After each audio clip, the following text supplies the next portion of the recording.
The Human Condition, a User's Manual by Arnold Kunst, March 7th. If you know the difference between good advice and bad advice, you don't need advice. Laurence J. Peter. Little Johnny Stories 10. When you're preparing for a really big move, get lots of advice, but be careful whose advice you actually follow. Johnny, who is not so little anymore, is now a high school senior. He's matured into a devastating pitcher. He made All-City and All-Conference in his sophomore and junior years and is sure to do it again this year. In the sports pages, they're saying his 97-mile-per-hour fastball is his ticket to the big leagues. Of course, he's really young, and getting write-ups like that in the newspapers can turn any kid's head. Needless to say, he'd just love to break into the big leagues.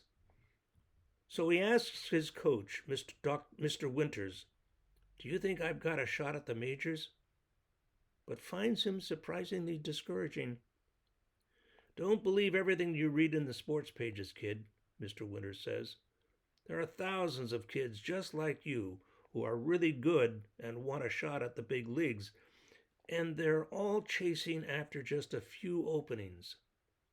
Sure, your fastball is dazzling, but as I've often told you, you throw a curve and a knuckleball like a wooden Indian, and when someone gets a hit off you and then the very next guy gets a hit off you, you just fall apart. Get a degree, play some college ball if you want, but forget about the big leagues."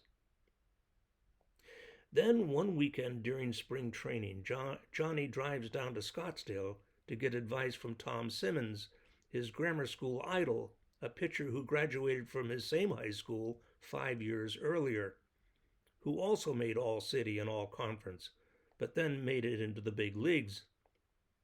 "Do you think I've got a shot at the big leagues?"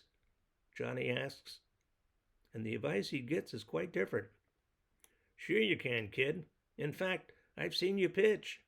Your fastball is way faster than mine, but you throw a curve and a knuckleball like a wooden Indian, and when somebody gets a hit off you, and then the very next guy gets a hit off you, you fall apart.